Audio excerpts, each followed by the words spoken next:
الله وبركاته. الحمد لله الحمد لله وكفى.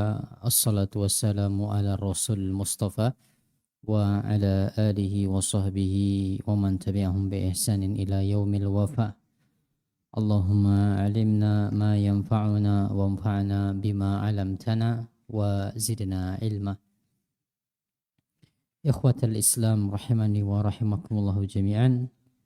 Segala puji hanya bagi Allah Subhanahu wa taala, zat yang telah memberikan kita berbagai nikmat, zat yang telah menghidupkan kita dan kelak akan mematikan kita dan kembali akan menghidupkan kita pada hari akhir nanti. Segala puji hanya baginya, tanpa hentinya kita memuji Allah Subhanahu wa taala. Salawat dan salam semoga selalu tercurahkan kepada utusannya, yaitu Muhammad sallallahu alaihi wasallam, dan juga para keluarga beliau, istri-istri beliau, para sahabat beliau, dan juga para pengikut beliau. Semoga salawat dan salam tersebut juga tercurahkan kepada mereka seluruhnya. Baik, kita akan lanjutkan pelajaran kita malam hari ini membaca terjemah kitab Ahadits Islahil Qulub karya Syekh Abdul Razak bin Abdul Muhsin Al-Abbad hafizahumullah ta'ala.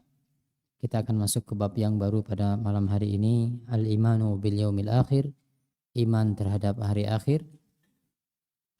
Maka insyaallah kita bisa pahami konteksnya bab ini dengan perbaikan hati.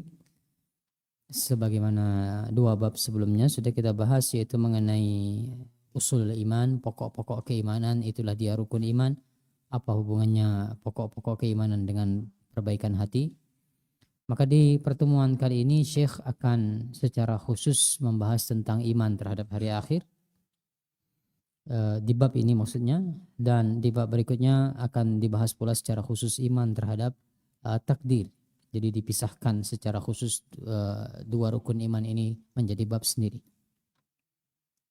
Maka sebagai pengantar terlebih dahulu saya sering sampaikan di mana-mana bahwasanya di antara iman, ya, di antara poin dari keimanan kita yang paling efektif untuk membawa perubahan, membawa perbaikan pada kehidupan manusia adalah iman kepada hari akhir. Ini di antara iman yang paling cepat dan paling efektif untuk membawa perubahan. Makanya kalau kita hubungkan berbagai problematika kita dari zaman ke zaman, entah itu problematika kontemporer, ya, contemporary issues di zaman sekarang, atau problem-problem dari zaman ke zaman yang sudah lama adanya, tidak lain sebabnya kalau kita mau telusuri akarnya adalah karena tidak adanya iman dengan hari akhir. Bagaimana terjadi kerusakan di muka bumi, berbagai jenis kemaksiatan, berbagai kejahatan, keserakahan, dan seterusnya. Apalagi sebabnya kalau orang tersebut dia tidak beriman. Ya, mungkin dia punya iman tapi dia lupa ketika dia bermaksiat. Dia lupa bahwasanya apa yang dia kerjakan akan dibalas oleh Allah Subhanahu wa taala, akan dimintai pertanggungjawaban oleh Allah Subhanahu wa taala. Ketika seorang koruptor dia korupsi, tidak akan berani dia korupsi kalau dia ingat bahwasanya dia akan mendapatkan hukuman dari perbuatannya tersebut. Ya, yang membuat dia berani adalah ketika dia terlupa dengan berbagai hal yang seharusnya dia ingat dan dia imani terkait hari akhir. Makanya Nabi SAW beliau diutus di mana kebobrokan manusia itu memuncak. Ya, tingkat kerusakan di Jazirah Arab ketika itu memuncak, sangat parah tingkat kerusakan. Maka Nabi kemudian datang, diutus oleh Allah Subhanahu wa taala. Lihat bagaimana misi utama Nabi kita Muhammad SAW adalah mengajak penduduk kota Mekah, orang-orang yang ada ketika itu dan manusia secara umum seluruhnya, adalah yang Nabi ajak pertama kali adalah untuk beriman kepada hari akhir. Ya, Anda silahkan lihat buku-buku sirah, ya, di antaranya buku surah Ustadz Firanda menceritakan tentang bagaimana bobroknya kehidupan di kota Mekah sebelum Nabi diutus. Di masa jahiliyah begitu rusaknya kehidupan di sana. Apa sebabnya? Karena mereka tidak beriman dengan adanya hari akhir. Memang orang jahiliyah, orang kafir Quraisy, orang-orang Quraisy mereka beriman dengan adanya Allah Subhanahu wa taala, Allah sebagai pencipta, mereka beriman.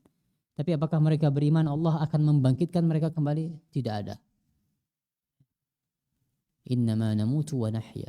Kita itu ya sudah hidup, mati sudah selesai. Tidak ada perkara yang lainnya setelah kematian, tidak ada. Makanya kemudian mereka merasa bebas untuk berbuat, tidak ada hari pertanggungjawaban. Kita hidup kita bebas berbuat di kehidupan dunia ini kata mereka. Makanya bebas bermaksiat, banyak kerusakan yang mereka perbuat karena tidak adanya iman terhadap hari akhir.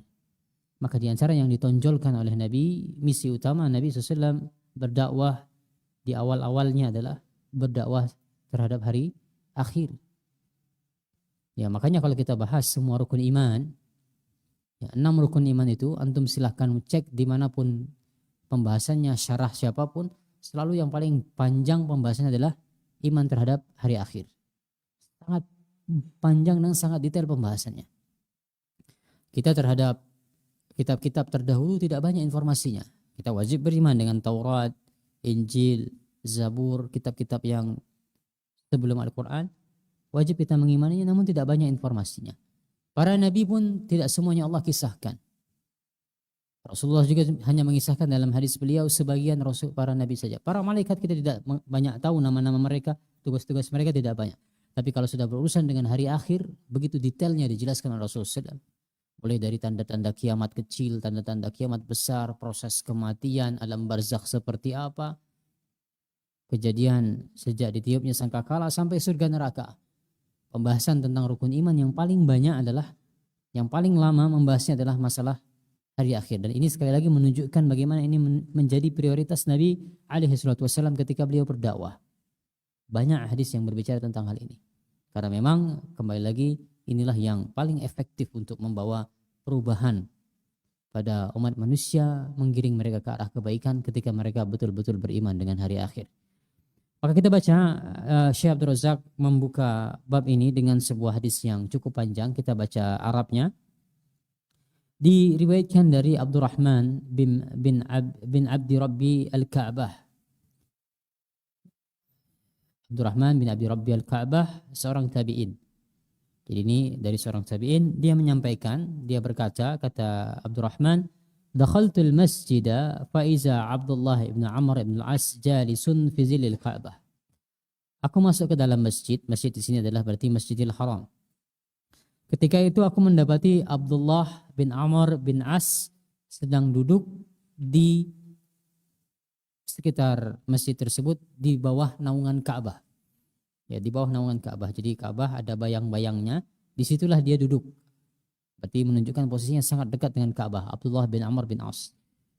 Dan fakta yang menarik terkait Abdullah bin Amr bin As, menurut sejarawan Abdullah itu lebih duluan masuk Islam daripada bapaknya, Amr bin As.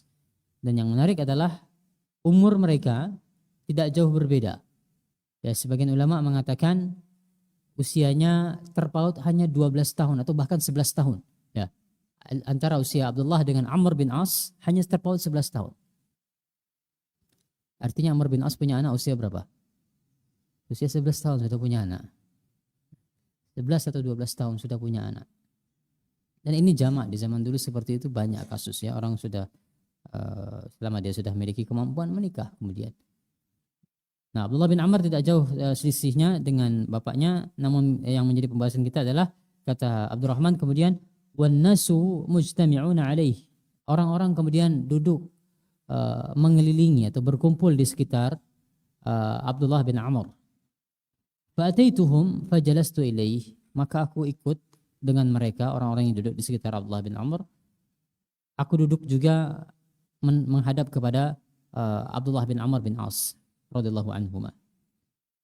Faqala.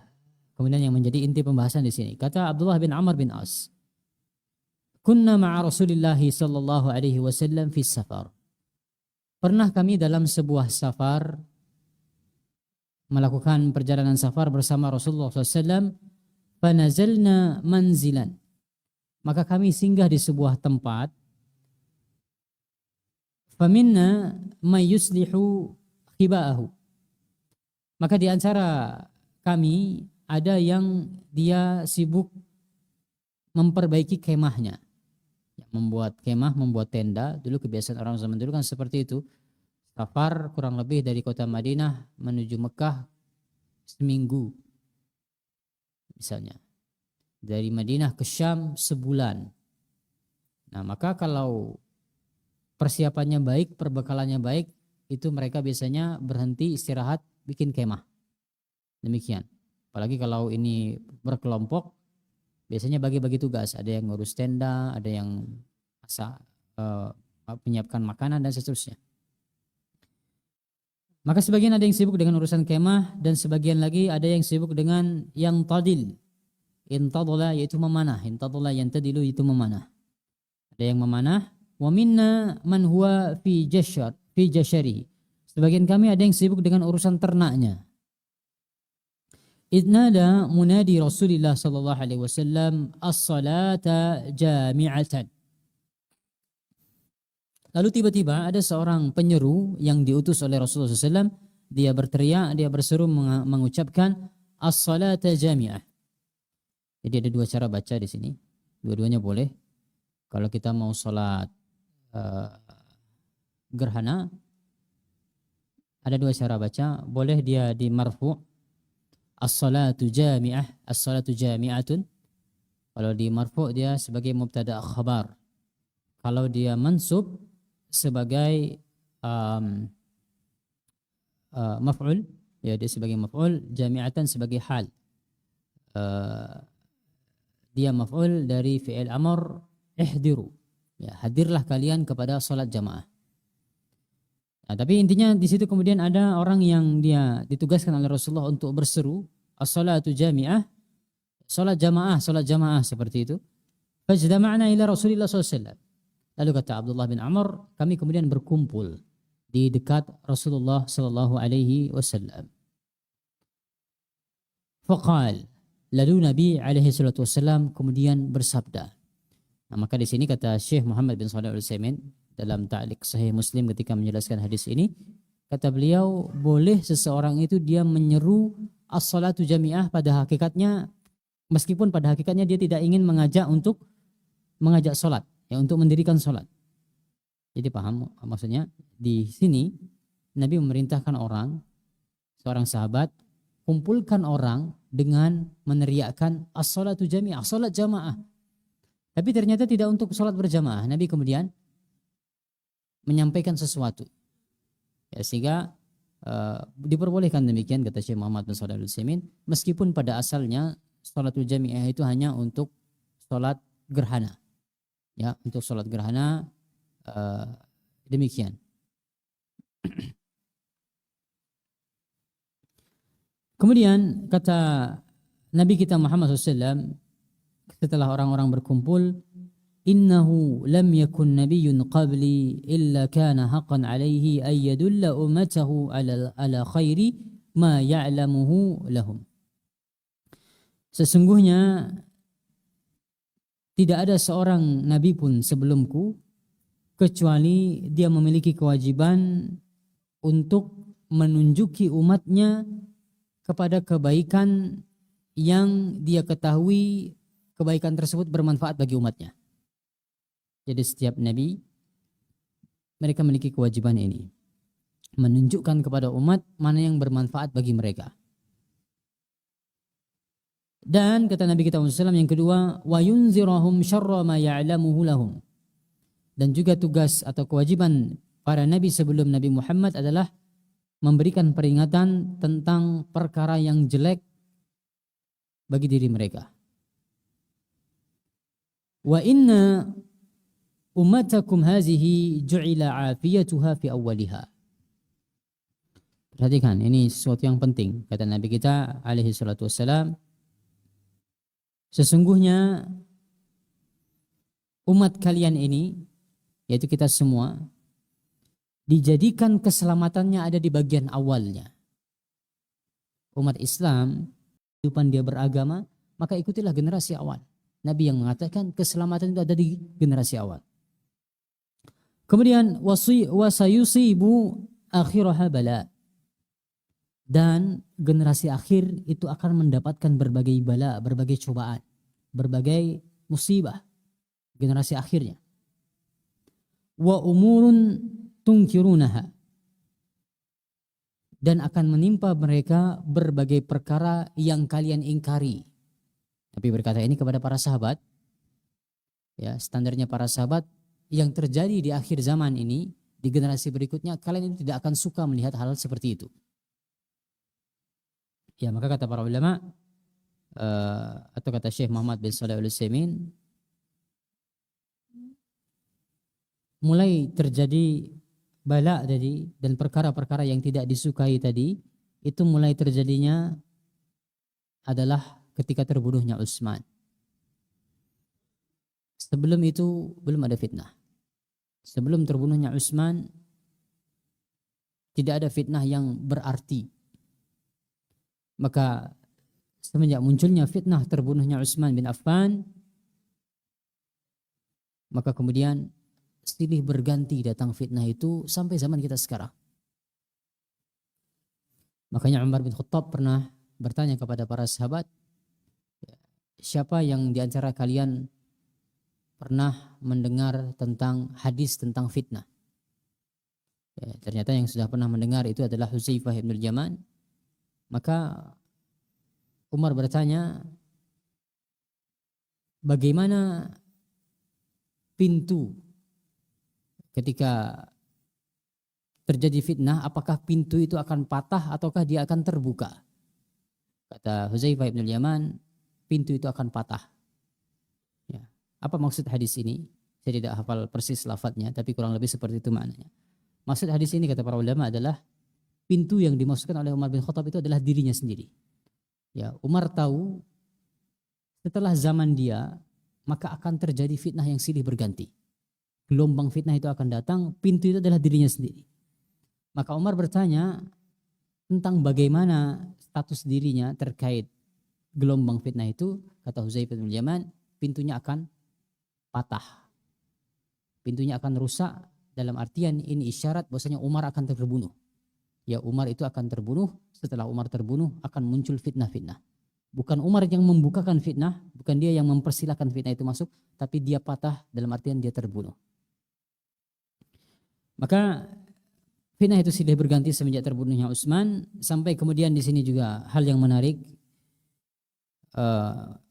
hal yang perlu untuk kita ketahui, kata Nabi kita Muhammad SAW, wa taji'u fitnatun fa yuraqqiqu ba'duha ba'dan. Fitnah itu akan datang silih berganti. Mereka akan saling yuraqqiq, makna di antara makna yuraqqiq adalah saling meringankan satu sama lain. Fitnah itu datang silih berganti, akan saling meringankan, saling melemahkan. Apa maksudnya saling melemahkan fitnah itu? Kita baca, Nabi yang menjelaskan, kata Nabi, wa taji'ul fitnatu fayaqulul mu'min hazihi muhlikati. Datang sebuah fitnah, datang sebuah kegaduhan. Ya, sudah pernah kita bahas tentang fitnah ya. Fitnah itu maksudnya adalah kegaduhan terkait dengan agama, ujian terkait agama seseorang. Muncul fitnah Khawarij, muncul fitnah Jabariyah, muncul fitnah Qadariyah di zaman sahabat dulu, orang yang menolak takdir. Muncul orang-orang Khawarij, muncul fitnah-fitnah yang lainnya, muncul fitnah Mu'tazilah dan seterusnya. Ini namanya fitnah, yaitu kegaduhan, disrupsi-disrupsi yang menguji iman seseorang, menguji agama seseorang. Nah, maka kata Nabi kita Muhammad SAW, akan datang fitnah itu, maka seorang mukmin akan berkata, kecelakaanku ada di sini.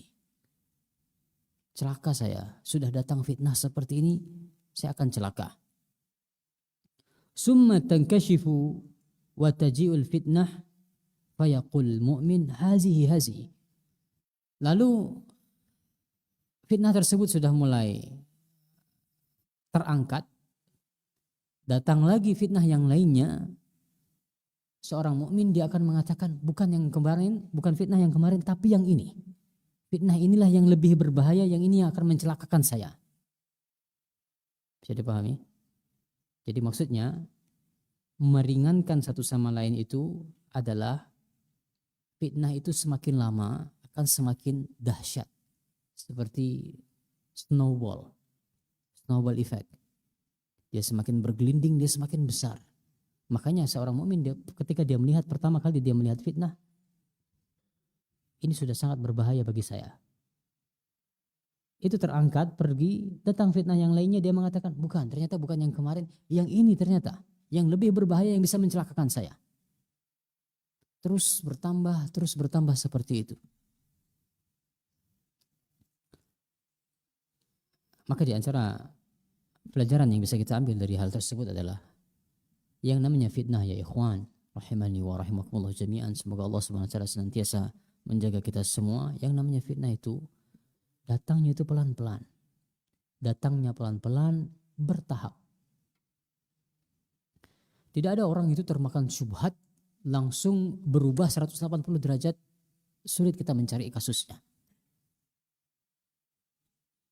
Seorang, kita ingat kasusnya, seorang yang dia dipuji oleh sebagian sahabat, Aisyah memujinya, tapi kemudian dia termakan fitnah Khawarij. Ya, dia kemudian termakan fitnah Khawarij. Dia kemudian banyak termakan fitnah Khawarij. Apakah dia langsung berbelok 180 derajat? Tidak. Yang namanya fitnah sebagaimana Nabi yang menyebutkan seperti anyaman tikar. Perlahan dia membuat anyaman itu di hati seseorang. Itu yang namanya fitnah. Dia masuk ke hati manusia perlahan-perlahan seperti membentuk anyaman-anyaman sampai kemudian sempurna seperti sebuah tikar. Sehingga ikhwan dan akhwat rahimani wa rahimakumullah jami'an, di antara pelajaran yang kita bisa petik dari hal tersebut adalah yang namanya fitnah ketika sudah tampak di hadapan kita, segera tutup, segera jauhi. Jangan Anda menganggap remeh, tidak apa-apa ini masih sedikit, tidak apa-apa ini masih remeh. Memang fitnah itu dia bertingkat. Ya, sehingga tutup segera pintu fitnah itu ketika Anda mendapatinya. Berlari segera kalau Anda mendapati di hadapan Anda. Karena sekali lagi, orang dia tertimpa fitnah itu tidak serta-merta dia langsung berubah, tapi perlahan-perlahan. Yang jadi kata Nabi, orang ketika melihat, wah ini bahaya, ternyata datang lagi yang lebih berbahaya, ternyata datang lagi yang lebih berbahaya. Ya, sehingga Anda menilai kita zaman sekarang, padahal sudah jelas Nabi SAW menjelaskan tentang Dajjal itu seperti apa. Sudah jelas akan ada tulisan kafara di jidatnya. Sudah jelas bahwasanya ini merupakan cobaan akhir zaman. Tapi bagaimana mungkin banyak orang yang mengikutinya? Ya. Maka Dajjal itu tidak dia serta-merta muncul. Tiba-tiba orang terkagetkan, tiba-tiba orang beriman dengan Dajjal, tidak. Tapi mesti ada anak tangga fitnah yang mengantarkan ke masa Dajjal itu. Sehingga kemudian kenapa banyak orang yang menjadi pengikut Dajjal.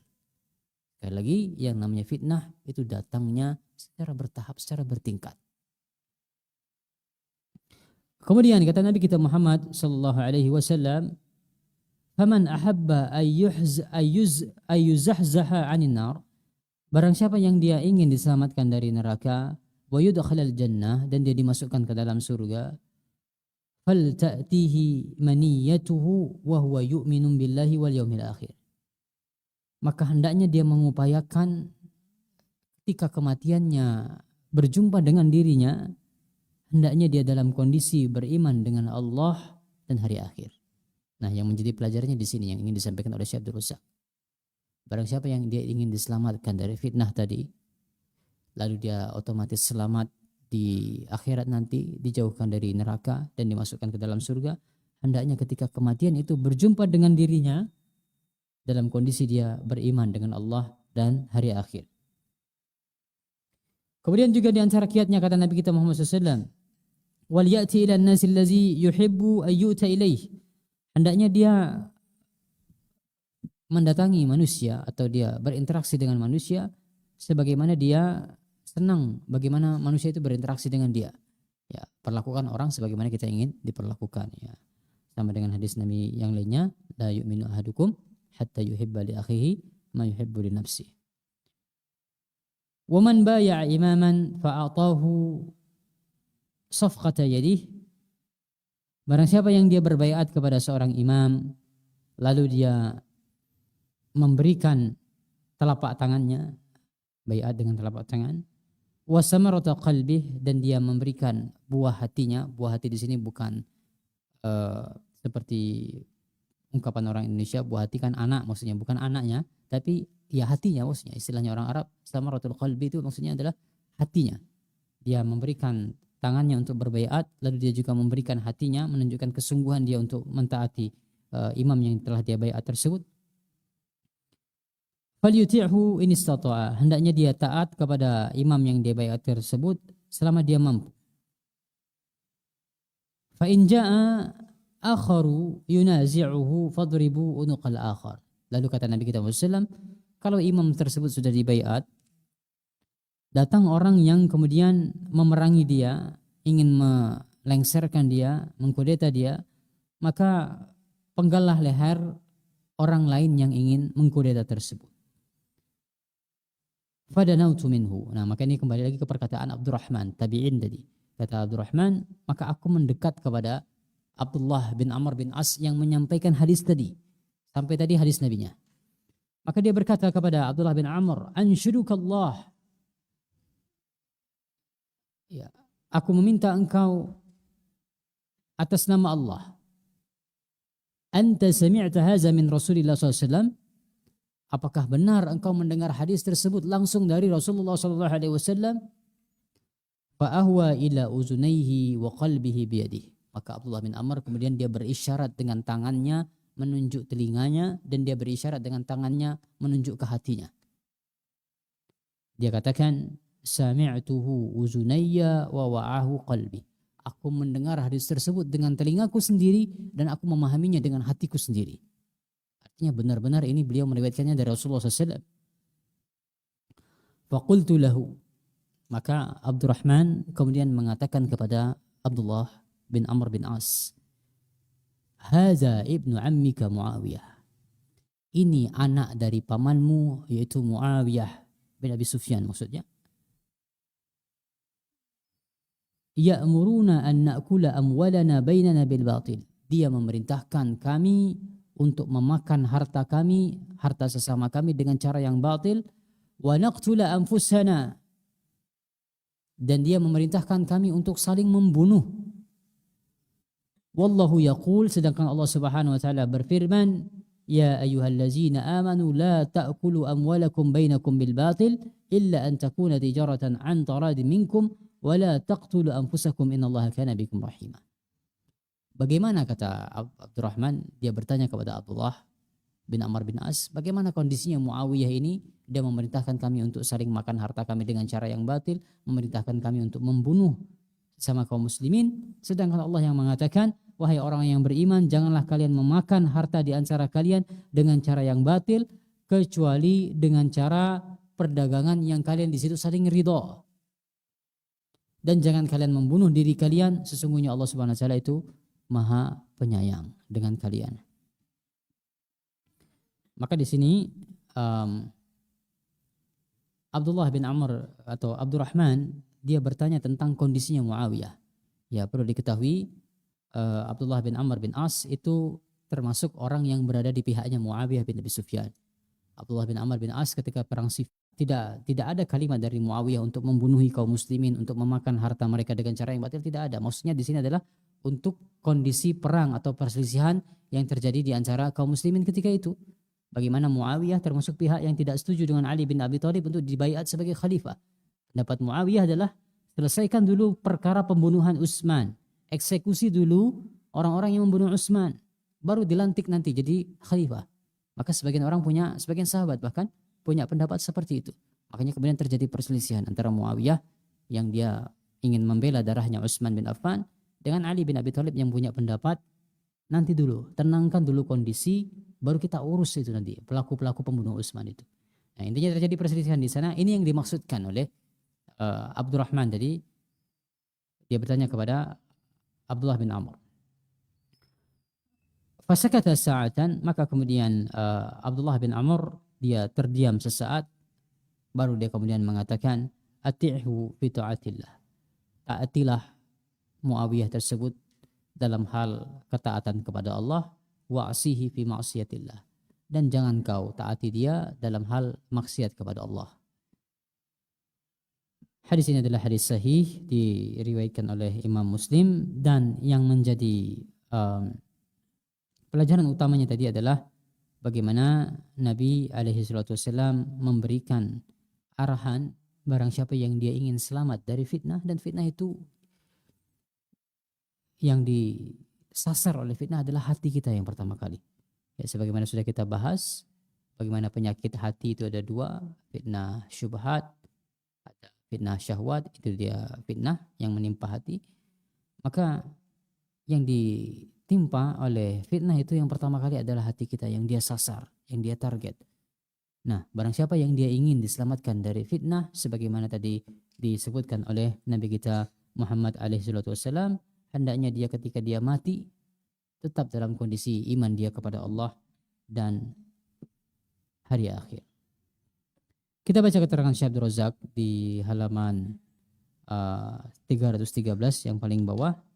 Kata Syekh Abdul Razak, di dalam hadis yang mulia ini terdapat penjelasan betapa pentingnya keimanan terhadap hari akhir.